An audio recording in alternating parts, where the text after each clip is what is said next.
Парламентарии направят в Совет Федерации и Госдуму России обращение о необходимости признания геноцида осетинского народа и дачи политико-правовой оценки событиям 1918-1920 года. Об этом речь шла на заседании Комитета парламента по национальной политике, культуре, религии и СМИ. Были высказаны мнения по поводу данного вопроса. В обсуждении активное участие принимали политические эксперты, представители научных кругов, профессор Юрий Дицойты и доктор исторических наук Руслан Бзаров. Спикер парламента Алан Таттаев подчеркнул важность принятия обращения.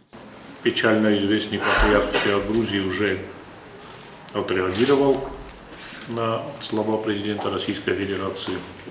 Обращение ряду западных стран именно по тем словам, которые произнес президент Российской Федерации.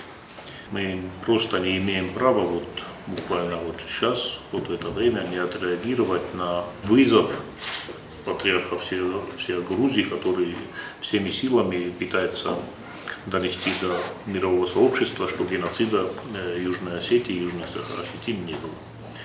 Мы должны обратиться к нашему стратегическому партнеру, в Государственную Думу Российской Федерации, в Совет Федерации и разослать, наверное, нашим дружественным странам в первую очередь. И потом довести до всего мирового сообщества тоже, что был такой геноцид, и документально это все подтвердить.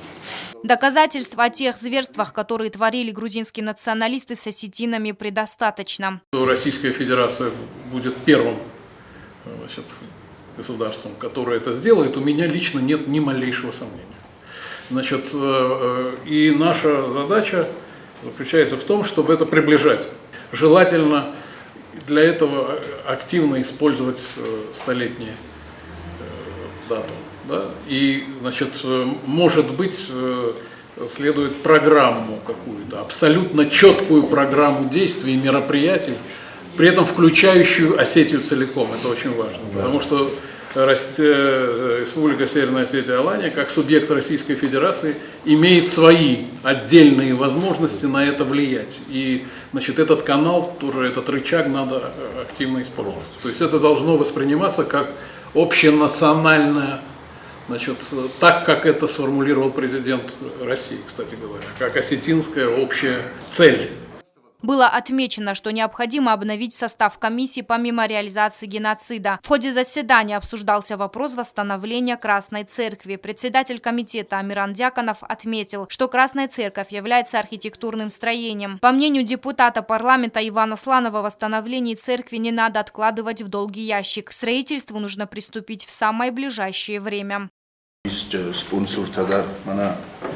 Есть спонсоры, они нам помогут. Есть группа молодых людей, которые будут строить само здание. И мы очень хотели приступить к строительству Красной Церкви в ближайшее время. Начальник отдела охраны памятников Нелли Табуева высказалась по этому поводу, а именно восстановить церковь в ее первозданном виде.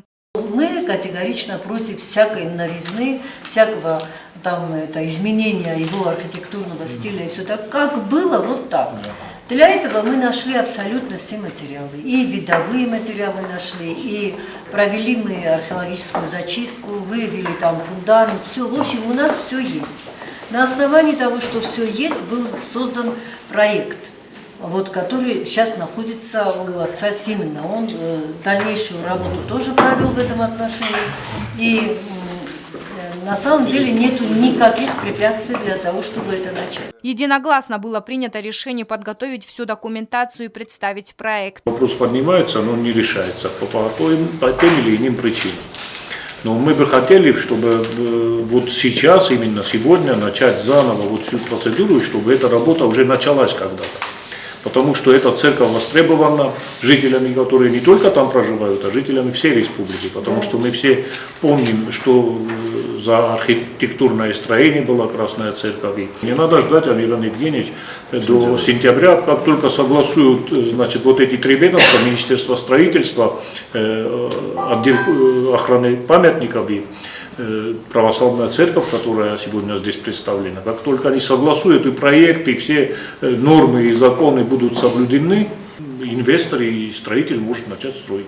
И не надо нам комитет собирать, я думаю. И Далее депутаты подняли проблему отсутствия телевизионного сигнала. Охватить всю территорию республики не удается. По этому поводу жители отдаленных сел жаловались не раз, так как у них нет возможности смотреть ГТРК ИР. Председатель комитета по связям и массовым коммуникациям Хасан Гигалаев отметил, что работа в этом направлении ведется. Агунда Губозова, Азамат Кудзев. Информационный выпуск сегодня.